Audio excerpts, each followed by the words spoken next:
1, 2.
Please let me know if my microphone level and so forth is audible.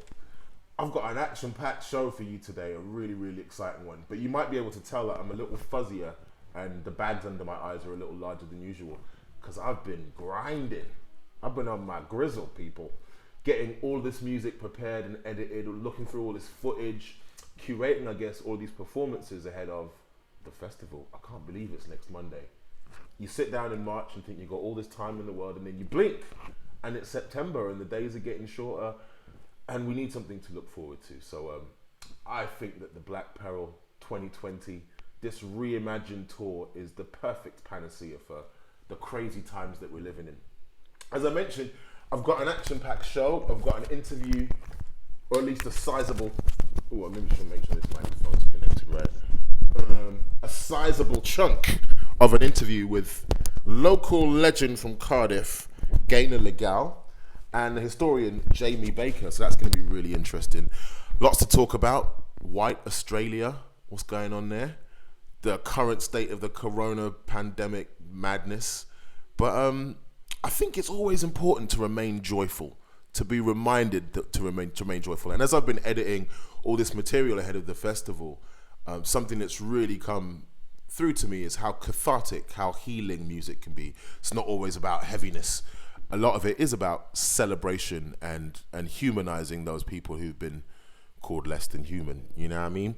So I'm going to kick off with some music. Let's get this party started. 1, 2, I want to make sure the levels is right, as I said. So bear with me. So I got the headphones this week.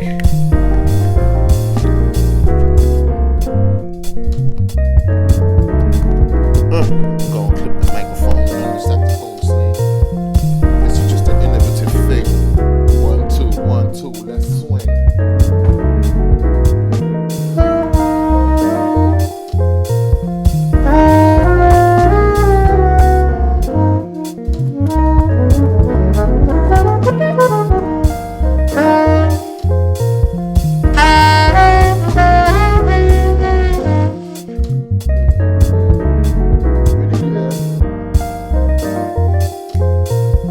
Whatever you're doing, if you're at home, just enjoy this energy. If you're listening on the headphones, you can do a little private dance, that's what I'm doing.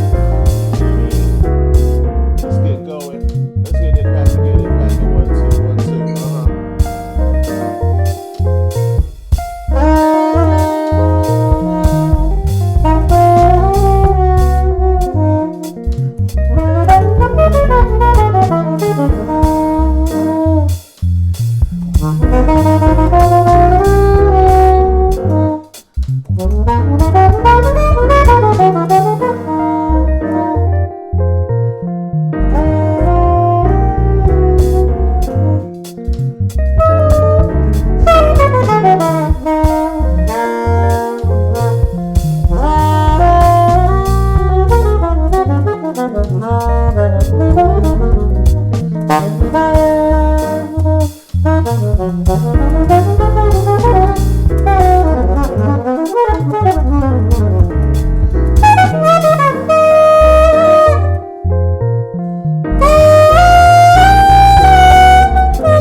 let's get it cracking.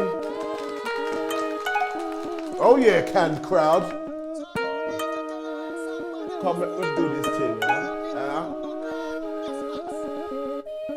yeah, man.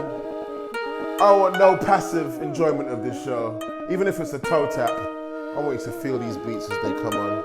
Remember the joy of live music, even though it's all virtual at the moment. Let's do this.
Figure even before we go there, let's have a quick word, see if anyone is here in the comments and all that.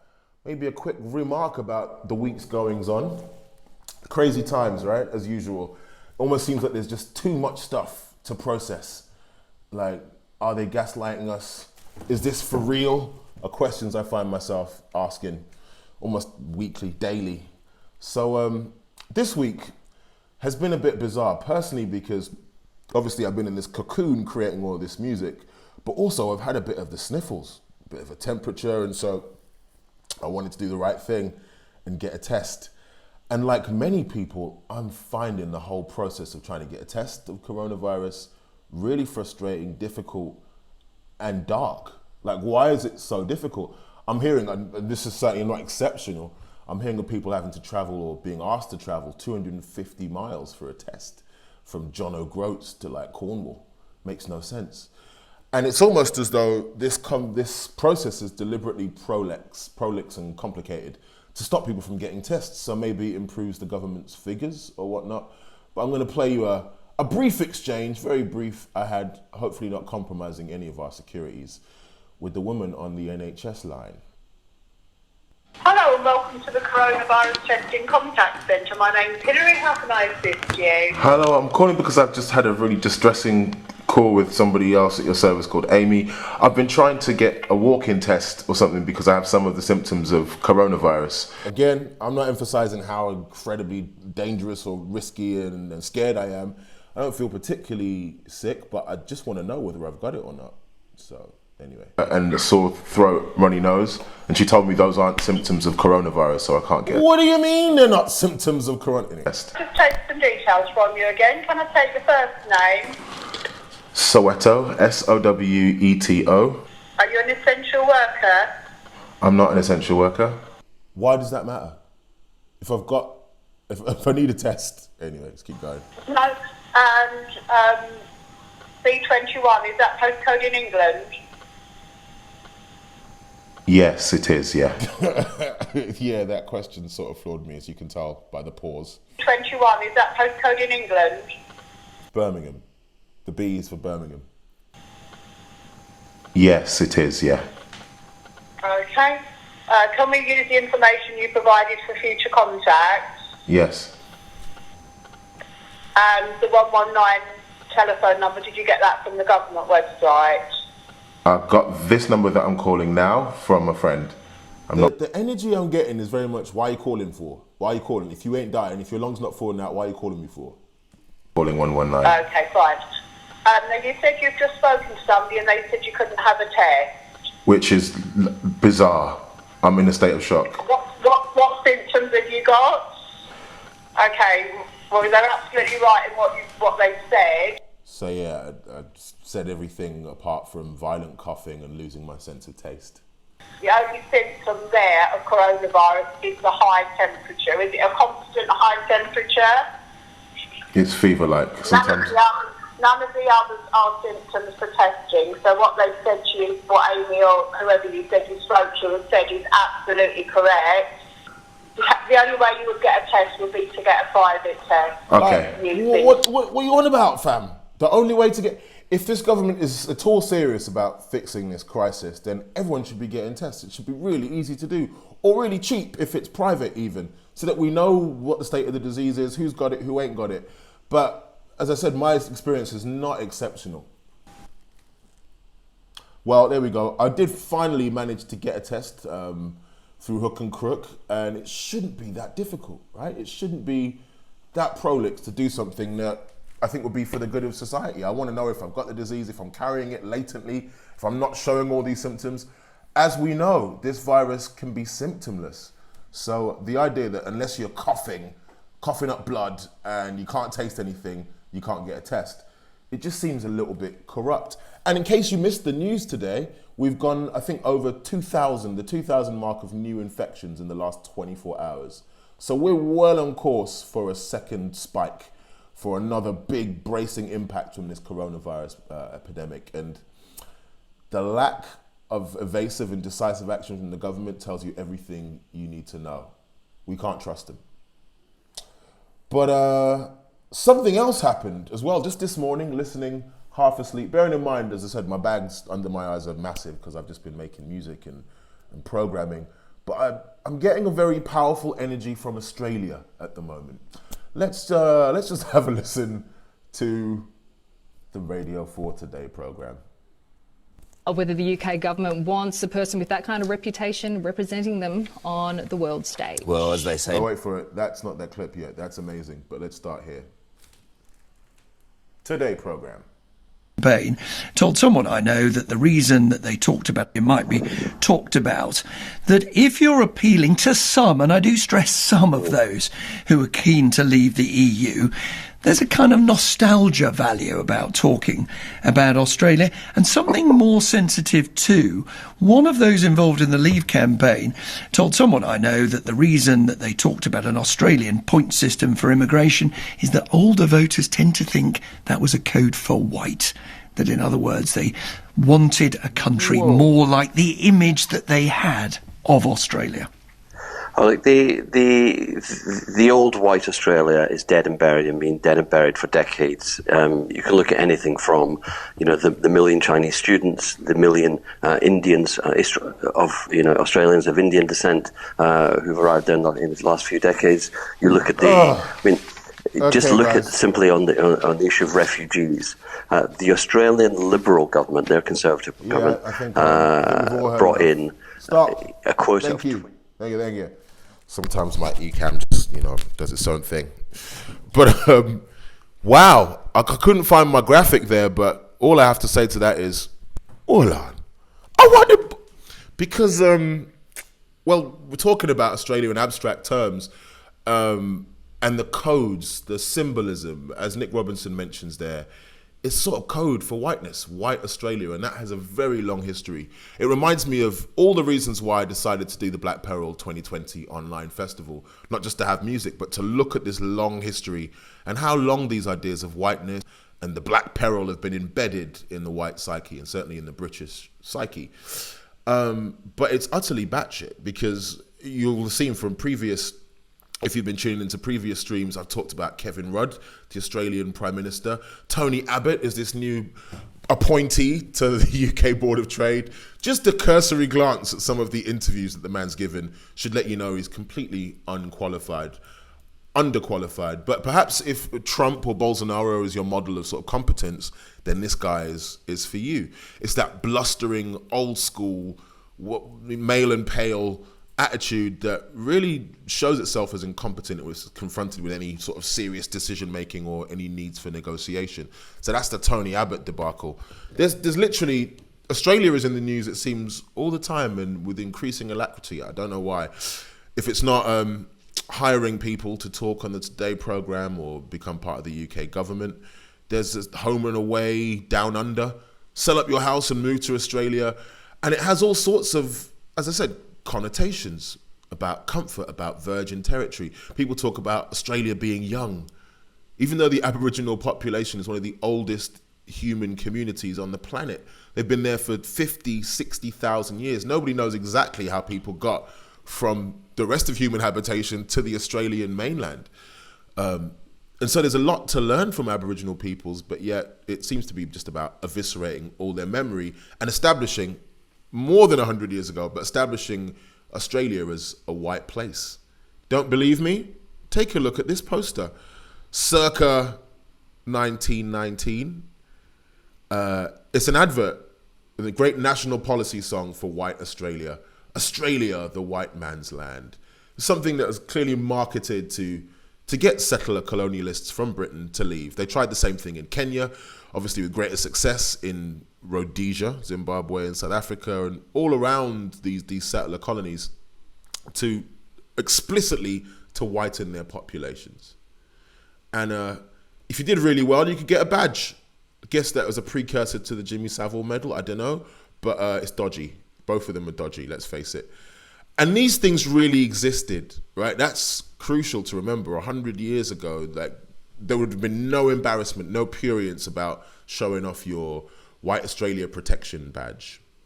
And this is also something that is embarrassing today, but really explains how the sort of black peril and the yellow peril and the red menace sort of woven into this psyche of white supremacy. Here you have a cartoon produced in Australia showing the yellow peril right here in the middle, but all of the associated ills as having come from China, not from mismanagement. Even though the opium, which is specifically referred to here, was dropped on China by the British, it's somehow that the Chinese people are bringing Fantan, bribery, immorality, opium, smallpox and typhoid. And it might seem ridiculous, but we're not a million miles away from that reductive, dehumanizing depictions of minority communities in Britain. And certainly blaming them for the pandemic seems to be something that's being ramped up. So it's all a bit mental. And I'll mention this final thing in 1919, as I was doing research for the Black Peril. It's crazy, but there was something called, as I said, the White Australia policy, and Japan specifically lobbied the League of Nations to, not to put too fine a point on it, abolish racial distinctions between nations. It wasn't exactly abolishing racism, but it was a step in the right direction. This move was vetoed by only two countries, by Britain and, you guessed it, Australia. So this kindred association of whiteness and holding on to whiteness at any cost is something that's seldom spoken about in the white psyche, but is increasingly obvious. Why are we appointing incompetent Aussies to come and work with. There are plenty of competent ones. And if you needed any more confirmation of how bizarre it is, let's have a look at what Australians think of that appointment. Whether the UK government wants a person with that kind of reputation representing them on the world stage. Well, as they say, beggars can't be choosers. Whoa. Don't they? No. Do you want to expand? Well, it's not as if So there's you're a clearly a whole fan. bunch of people going, There's so much implied in that beggars can't be choosers response. Everyone knows that we're going to crash out of the European Union. Everyone knows that we've got a pretty disastrous handling of the coronavirus. And yeah, in some senses, we are beggars. Shameful. and saying, oh, I'm going to represent, you know what I'm saying? I can find someone else, can't I? You know what I'm saying? You get me? It's truth. You know what I mean? So, yeah, man, it's a madness. I feel like I should get back to playing some more music. Somebody's saying that their connection's cutting in and out. Nothing I can do, man. Oh, sometimes I hate the interweb. But hopefully this will be recorded really smooth and I can repost it without any of the buffering issues. Let's play some music.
Oh yeah, I hope the connection isn't too frustrating for you.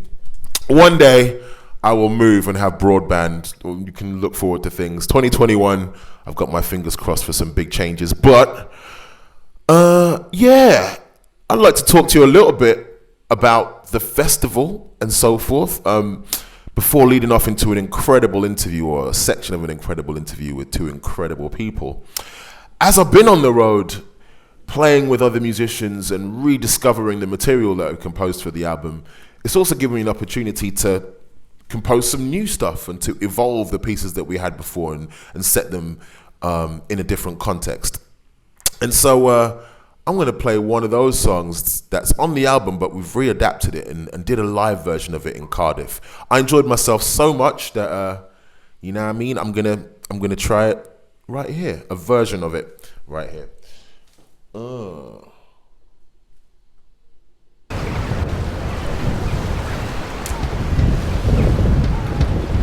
Mark, I see you, brother. Thank you, Priscilla and Tooley, for staying tuned in.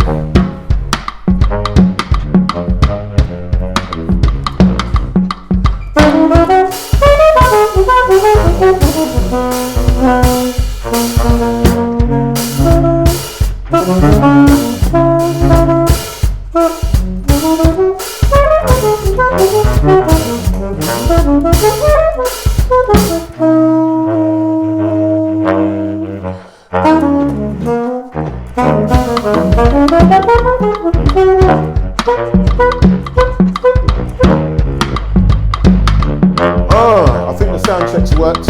Rewind and come again.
I'm ready to turn up. I think we should just take a look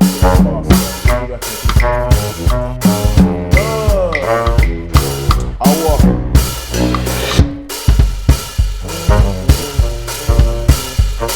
Oh yes. Wherever you are, and if the buffering's not too bad, then dance along. Let's go.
It's so annoying.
One, two, one, two, one, two.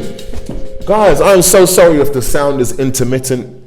It's the bane of my life, buffering issues. But as soon as I have enough means, I will get broadband of a different ilk. What can I say? But without any further ado, I'm going to get into an interview with two very incredible and important people. Two people for whom, when I started on this tour and starting to investigate more of the detailed history, a lot of pieces came together when I met them. The first of these, I'm just trying to find some pictures to let you know who they are. But the first of these is a historian and somebody who's produced a great series himself on YouTube. You can find these podcasts on YouTube, and his name is Jamie Baker. So I do encourage you to check out 1919 Race Riots, the Year of Revolt. I'm going to be interviewing him in some more detail after the show, which is next Thursday, believe it or not. And so he's the first one to let you know about. He's an incredible person, great guy, and it was wonderful to meet with him. He's actually from Poplar, from East London originally, but has roots in Wales. So he's very much connected to this black presence in Wales that predates the Windrush. That is really crucial, to remember in all of this. So there you go. Yeah, man. And the second is something of a local legend, a councillor, an activist, and somebody who really embodies, as I said, this much longer and older black presence in Britain that predates Windrush. And her name is Gaynor Legall. She's a force to be reckoned with. Fiery, feisty woman, but somebody who's seems really full of love and support for this project. So it was a real pleasure, genuine pleasure, to meet her and to interview her briefly. Gaynor Legall is an advocate for ethnic minority women across Wales, and she's worked as a Cardiff councillor on the board of Diverse Excellence Cymru, Balso, and director of Butte Town History and Art Centre, which is where we actually met to have this interview. So I ain't gonna talk too much more. I'm gonna try and work out any other sonic issues and buffering issues, but please enjoy this section of the interview. I began by asking them what it was actually like in Cardiff 100 years ago and this fabled community, mixed community of people in Tiger Bay. It's coming, if I can just find it. Boom. Okay, so Tiger Bay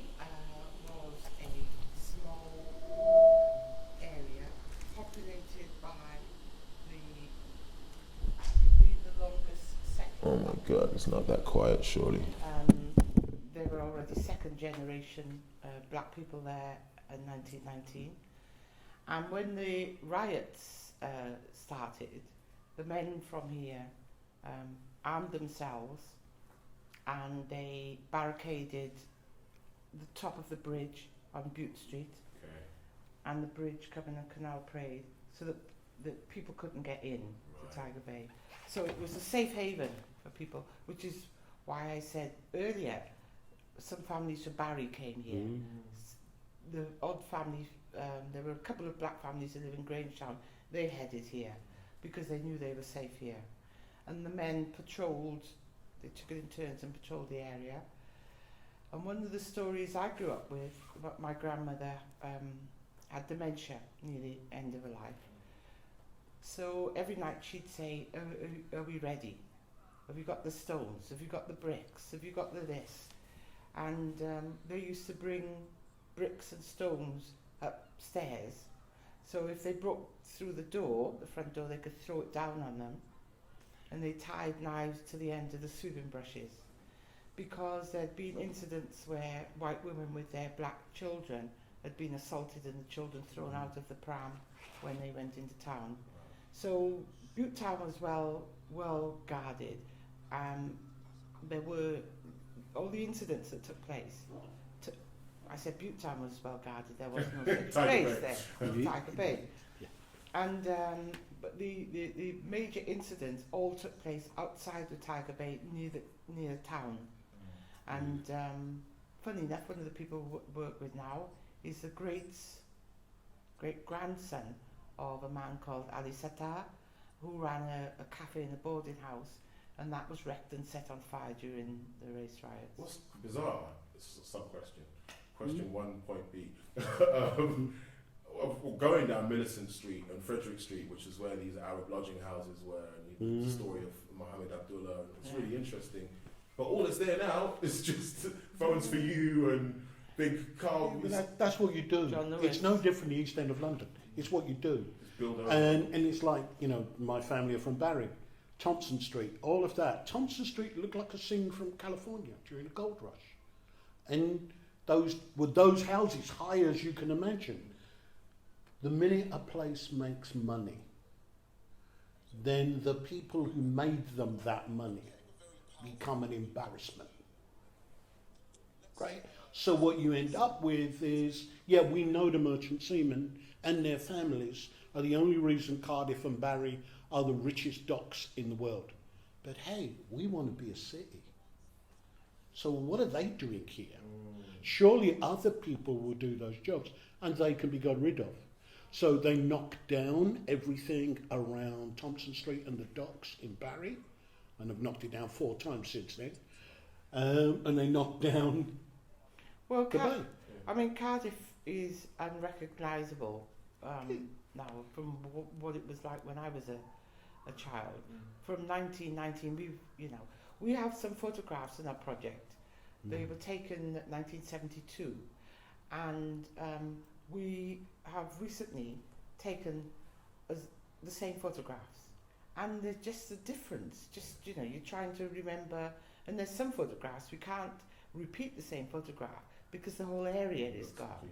So it's a huge, huge change. So, but it was the destruction. The destruction was as much about trying to wipe that from the history. And you only need to, as you've known, listened doing the YouTube stuff, you only have to look at the propaganda around the riots. It's those people. It's those people who actually were just living a quiet life until 4 figures of white men suddenly ran into the place. And that was the problem. All of the headlines were false. But it's also important to remember the era we're talking about. There only were headlines. Radio wasn't invented till 22. There was no radio. There was no television. The press was everything. And the press was owned by 4 soon-to-be barons, Beaverbrook and Co. So they were government. I think that's a really whoa. I think that's a really apposite and important point that Jamie's made there. That the ability to mobilize racism like that only seems possible once you've hijacked mainstream media, and at that point it was such a new thing. It wasn't even the wireless wasn't widely available. There isn't all the stock footage that I can go back and access. The headline was king back then. Who was responsible for dealing with the riots in Cardiff and across Britain, the man who put tanks in Liverpool and Glasgow, was a certain young Winston Churchill. Who actually wanted repatriation and camps. And David Lloyd George felt that might be going a little far. So you did hear that right. National hero Winston Churchill proposed rounding up the black and brown inhabitants of Britain and putting them in camps in 1919. They were British citizens. Or he used them in the Boer War. I don't see why. They're black after all. No. And if you've seen the declassified thing about the Windrush files that David Olusoga has done, Churchill was obsessed about keeping Britain white well into the 40s and 50s. Well, he was. We got. But it's interesting to see what happened after and during the riots. The sort of government correspondence and the official response mirrors exactly the sorts of things that went wrong in the Windrush. You know, offered repatriation, voluntary, and then forced, and then coercion. The language that's written. So, you know, I just. The thing that gets me a bit emotional is the destroying of the landing cards, because that's where the continuity is. Because we were never here. You know? Yeah. I mean, all of the in the Windrush, in the Windrush, they destroyed the landing cards. Yeah. In the 1919 riots, they asked the seamen to give their pass books, their discharge books, which was the only thing. They didn't have passports. Yeah. That was their legal document to show. And we records of some saying, well, no, you're not having this, you know. But some who handed it in, and then later on they were forced out because it's incredible. It's almost a joke the way that history repeats itself. But to have military serving black people, thought themselves British, having to hand back their shipping cards, it's a frightening and scary parallel of what happened to the Windrush generation, and who knows what might happen in the future. Had no means of showing that they were British citizens and they should be there. So, you know, the similarities, it's the same. And it segues onto that question. Well, before you do, the similarities are very staggering. I've done research, and after World War II, gone through seamen's identity cards and everything else. I know exactly how many Caribbean seamen born in the Caribbean died in the Merchant Navy, 329, how many Arabs, etc. Can't do that for the First World War. Because in 1919, the government decided keeping the archive and the record of seamen's identity cards in London wasn't necessary. So they destroyed every single record of every recorded merchant seaman from the British Empire. Just destroyed them. There's a 10% record in Canada because the University of Nova Scotia decided, I think they bought this for 50 quid, that it was worth having. But they destroyed all the records. So when they destroyed landing cards, this is history. Yeah. This is simply that. Yeah. So I can't say how many Somalis, Yemenis, Indians, people from Africa, the Caribbean, died on the Merchant in World War I. I know the death rate was 40% as compared to 22% for the Army.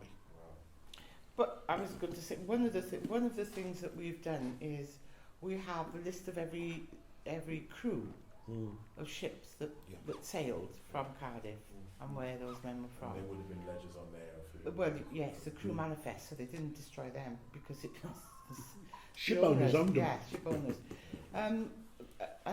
But the other thing is that people were grouped together.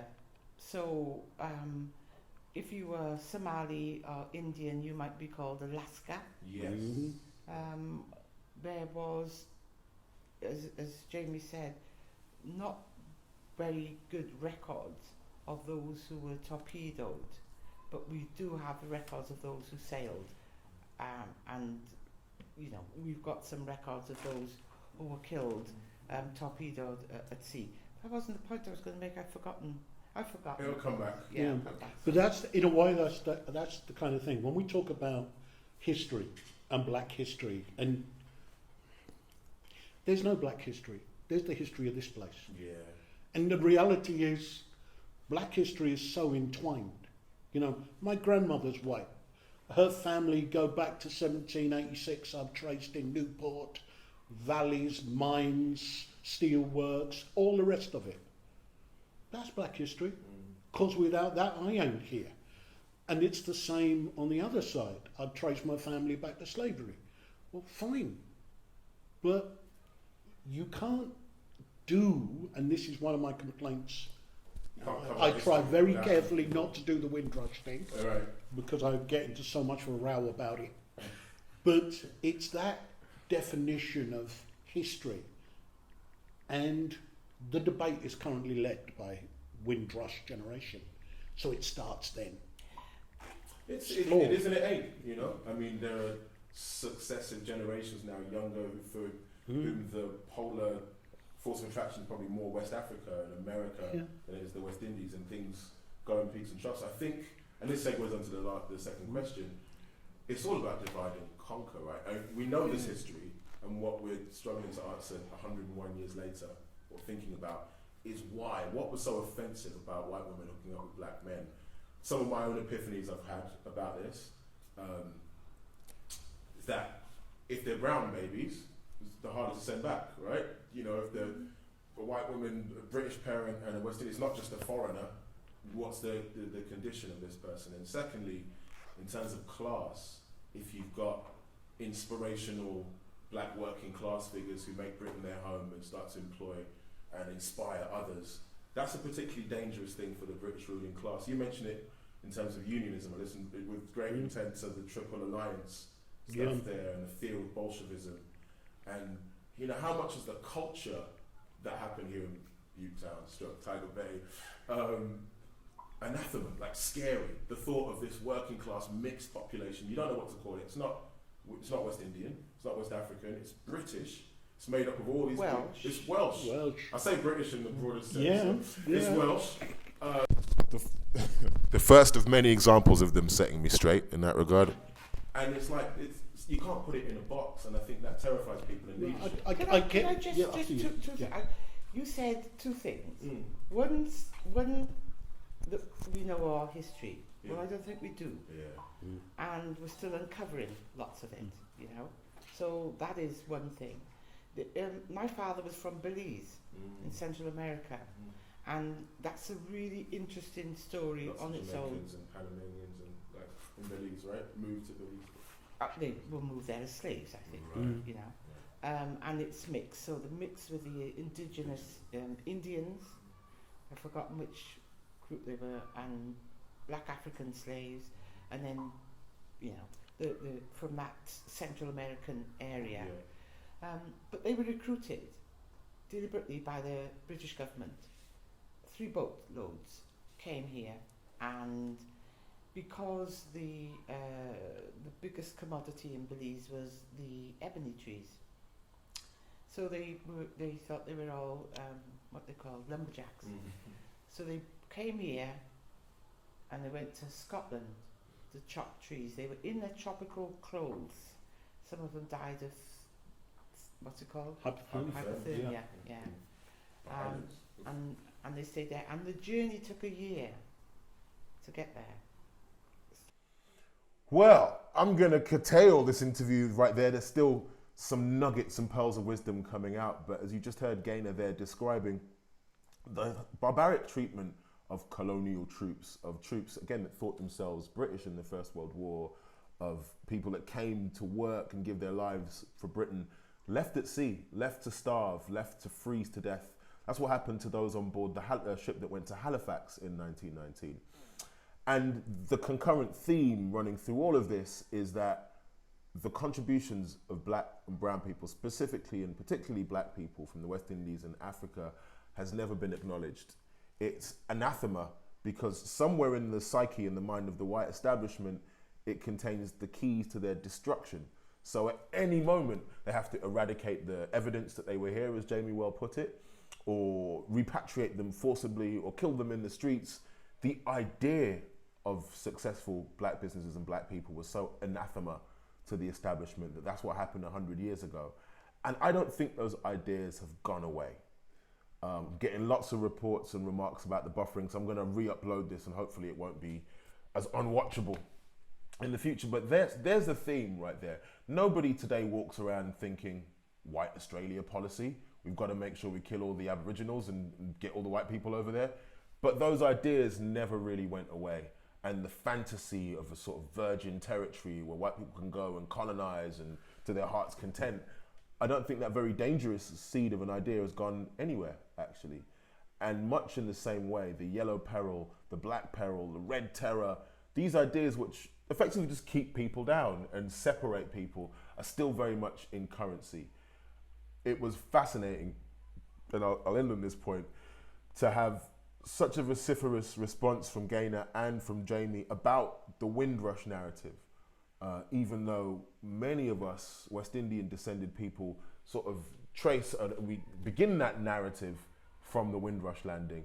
Actually, the relationship of black people in Britain is much older than that, and that negates people like Gaynor, who with her beautiful silvery hair and grand regal, I should call her Gaynor Regal, not Gaynor Legall, but she has a Welsh accent, a thick Welsh accent, and that sort of throws you at first because we're only used to black people of a certain generation having regional accents, West Indian accents or West African accents. And it's really important to put these new narratives, these new ideas out there, because as we've learned, if people don't learn the mistakes of the history, they're destined to repeat them. And secondly, we need to be able to imagine a world that we want to live in. Music, creativity, and dance is going to be one of the ways to do that. So if you're one of these crazy people who hasn't yet got a ticket, I'm kind of assuming that everyone in the group has, because you come in and tune in to me for free every Monday. Do come and support this festival. It starts next Monday. I can't believe it. So I'm going to be putting out more messages, more publicity messages, more buffer-free videos, and incredible content to really bring this history to light and hopefully change perceptions of what it means to be British, what it means to be black and British, and what it means to be a human being in 2020. There's so much to process, so much to think about. I'm gonna finish with a song. Who feels like hearing me rap?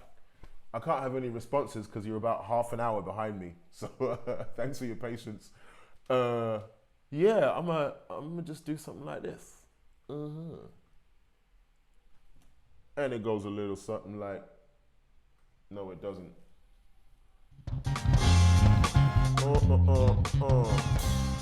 All right. 1, 2, I'm just mic checking. In like 5 seconds. That's all the time we have left.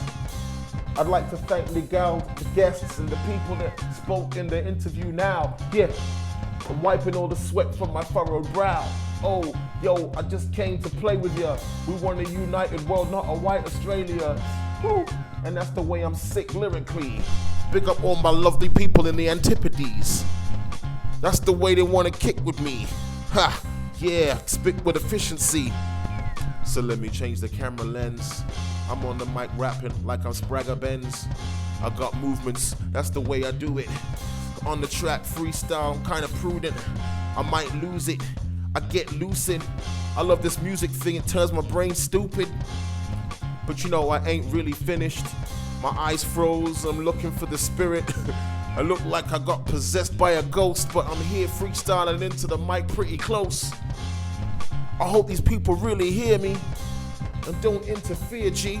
Woo. You can see I'm here like with no spectacles. I just wanna be the intellectual.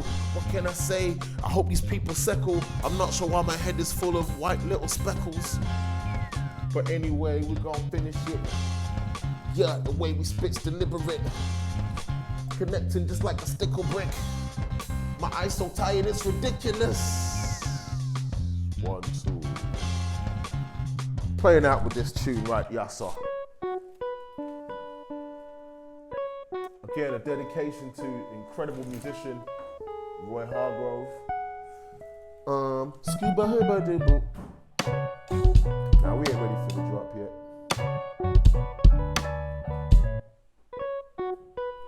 All the slang, alright, so I'm not going to use a sling for this next number because I can't find it. It's so smooth.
Thank you so much for tuning in to another action-packed show.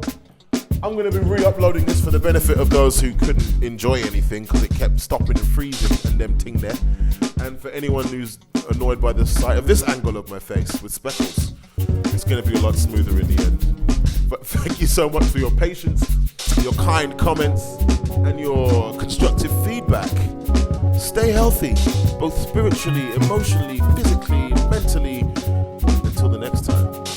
And my timeline is going to look like just a stream of PR publicity, as I want as many people to know about Black Pedal 2020.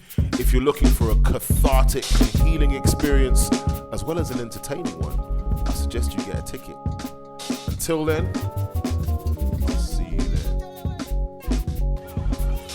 Stay blessed, y'all. Zip, zip.